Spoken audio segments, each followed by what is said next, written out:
wabarakatuh. Waalaikumsalam warahmatullahi wabarakatuh. Yang terhormat Bapak Kepala SDN 2 Kayu Rabah, yang ulun hormati Dewan Guru beserta staf tata usaha SDN 2 Kayu Rabah.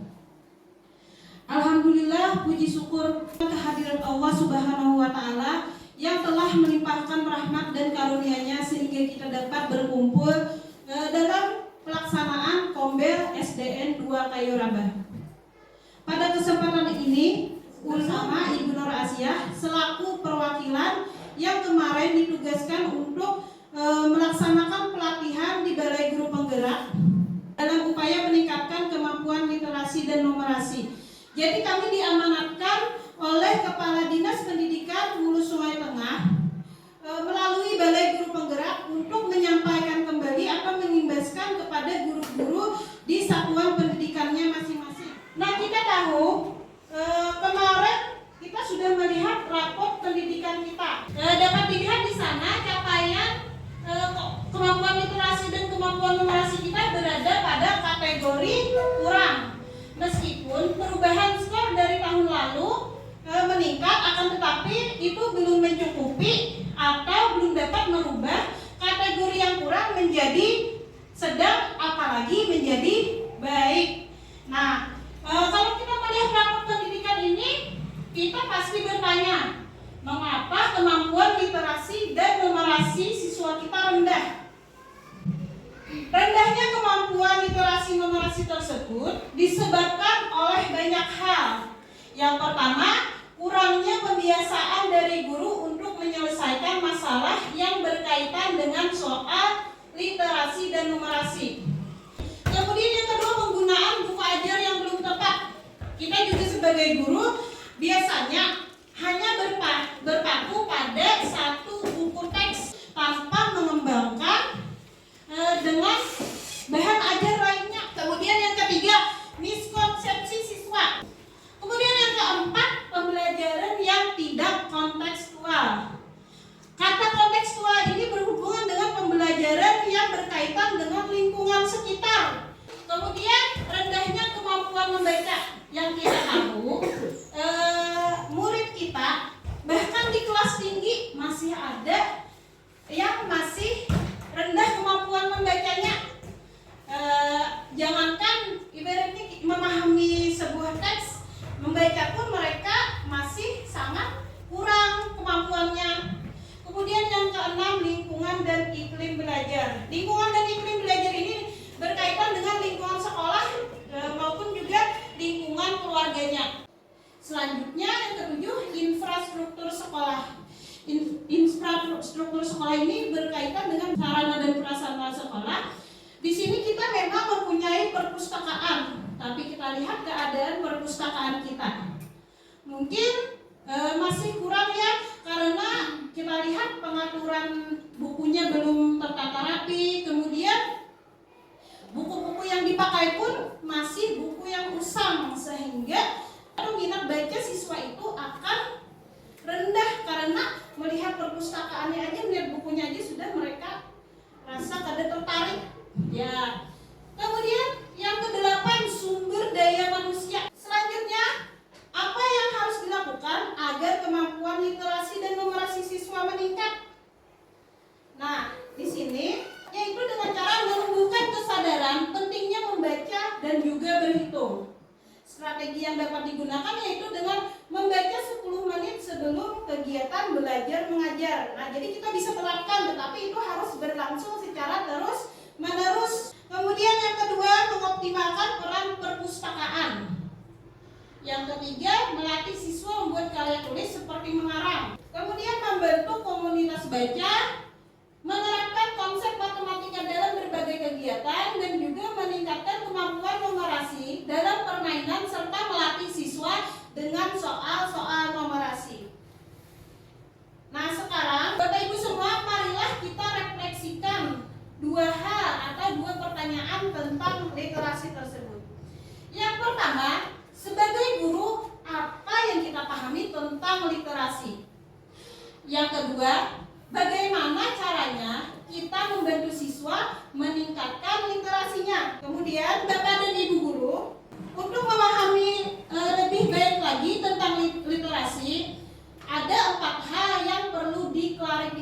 tentang literasi. Yang pertama di sini adalah literasi bukan hanya kemampuan baca tulis.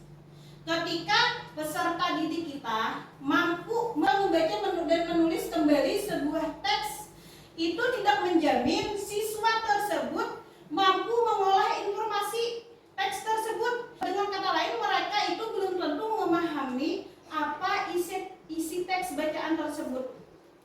Kemudian yang kedua, literasi bukan hanya tanggung jawab guru bahasa Indonesia. Nah, literasi erat kaitannya dengan proses berpikir peserta didik untuk mencerna informasi dari berbagai mata pelajaran atau berbagai sumber. Jadi bukan hanya dari pelajaran bahasa Indonesia, bisa juga di matematika, bisa di IPA, di IPS, dan pelajaran lainnya.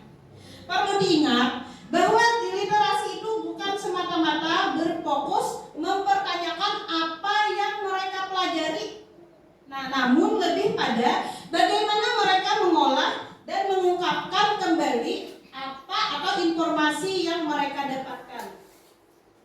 Kemudian yang ketiga, literasi tidak hanya bertumpu pada informasi dari guru. Nah, dengan adanya perkembangan teknologi dan informasi yang sangat pesat, saat ini informasi tidak hanya semata-mata hanya ada pada guru dan juga ada pada buku teks. Kemudian yang keempat, keterampilan literasi adalah tuntutan sumber daya manusia abad ke-21.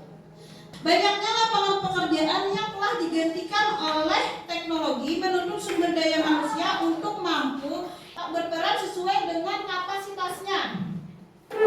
Antara lain, cakap dan terampil dalam mengolah informasi sehingga mampu beradaptasi, berkomunikasi, dan juga bernegosiasi baik dalam kehidupan profesionalnya maupun kehidupan personalnya. Tingkat literasi itu seiring dengan pola berpikir atau kemampuan berpikir seseorang.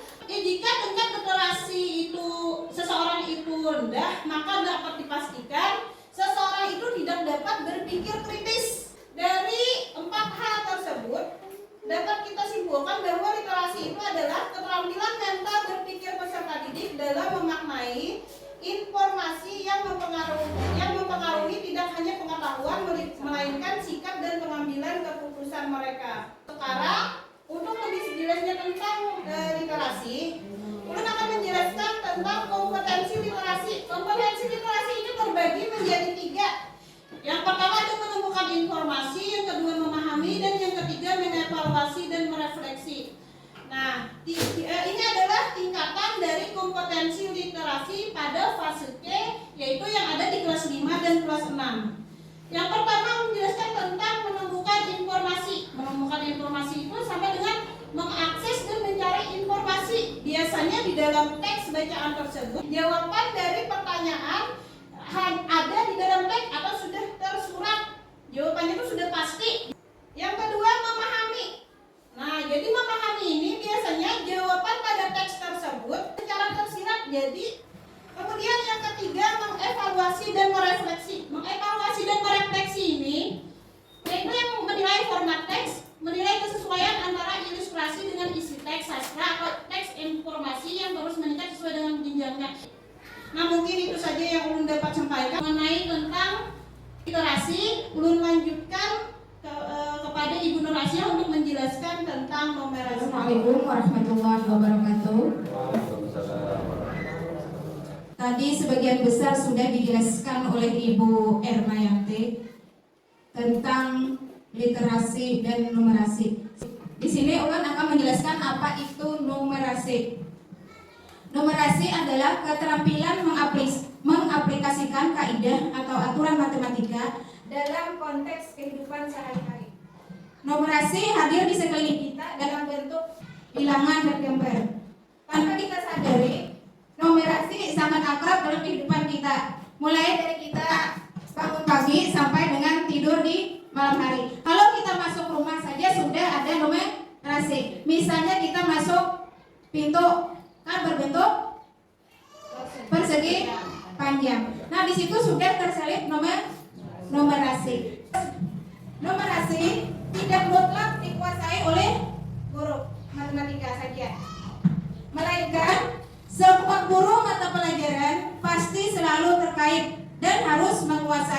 numerasi. Maka dari itu, untuk mendorong keterampilan numerasi bagi siswa, yaitu dengan penguatan kapasitas dan kompetensi guru dan juga pihak tenaga kependidikan, maka guru harus lebih dulu tahu tentang apa itu numerasi. Di sini ada strategi penguatan numerasi. Yang pertama itu adalah lingkungan fisik. Lingkungan fisik di sini pengembangan sarana penunjang dengan memanfaatkan lingkungan sekolah sebagai media pembelajaran numerasi. Yang kedua, lingkungan sosial afektif. Yang ketiga, lingkungan akademik. Lingkungan akademik ini program numerasi bagi peserta didik SD bisa melalui pembelajaran yang berbasis permainan. Kita di sini bawahi kekanakan bermain atau permainan ular tangga. Nah, karakteristik asesmen literasi dan numerasi. Asesmen itu apa Ibu? Asesmen adalah penilaian. Penilaian di sini soal asesmen didominasi wacana dengan ilustrasi gambar. Nah, di sini ada ilustrasi gambar, grafik dan diagram serta data pendukung. Kemudian aspek yang membedakan antara AKM literasi dan numerasi dengan ujian nasional terletak pada konteks dan konteks. Konten ini adalah materi yang diajarkan. Wacana pada asesmen literasi numerasi lebih menekankan pada konteks informasi dan serta berfokus pada konteks personal, sosial, budaya, dan saintifik. Yang keempat, hal ini bertujuan untuk melatih siswa agar menguasai kompetensi dasar literasi numerasi dan mampu menerapkan dalam berbagai konteks kehidupan. Nah, terus ke bentuk soal. Bentuk soal bisa pilihan ganda. Kedua, bisa pilihan ganda kompleks. Artinya di sini murid dapat memilih lebih dari satu jawaban. Yang ketiga, bentuk soalnya adalah menjodohkan. Menjodohkan, murid menjawab dengan cara menarik garis dari satu titik ke titik lainnya yang merupakan pasangan pertanyaan dengan jawabannya. Yang keempat, bentuk soal isian singkat. Yang kelima, bentuk uraian. Nah, sampai di sini Bapak Ibu, adakah pertanyaan? Assalamualaikum warahmatullahi wabarakatuh. Setelah mendengar penjelasan dari Ibu Nur Asia tadi tentang numerasi yang mengaitkan kaidah atau aturan matematika. Nah, di sini saya sebagai guru pendidikan agama Islam ingin bertanya, apakah bisa numerasi dikaitkan dengan mata pelajaran PAI? Itu Bu. Terima kasih. Assalamualaikum warahmatullahi wabarakatuh. Waalaikumsalam. Pertanyaannya adalah numerasi apakah bisa dikaitkan dengan mata pelajaran PAI? Numerasi kan biasanya mengaplikasikan kaidah atau aturan matematika dalam kehidupan. Di sini ada kata matematika. Bagaimana cara kita mengaitkan matematika dengan pendidikan agama Islam? Kalau kita mengajari anak-anak tentang zakat. Zakat kalau kita misalnya zakat fitrah kan harus berhitung duit. Kalau nya dengan duit berapa duit? Kalau nya dengan beras berapa liter? Nah, demikian tadi jawaban dari ulun. Terima kasih. Demikian tadi penyampaian kami tentang literasi dan numerasi. Mudah-mudahan penyampaian kami pada hari ini dapat berguna bagi kita dan dapat meningkatkan literasi dan numerasi kita sebagai guru sehingga kita dapat mengaplikasikannya ke murid-murid kita nantinya. Amin. Amin. Demikian. Wassalamualaikum warahmatullahi wabarakatuh.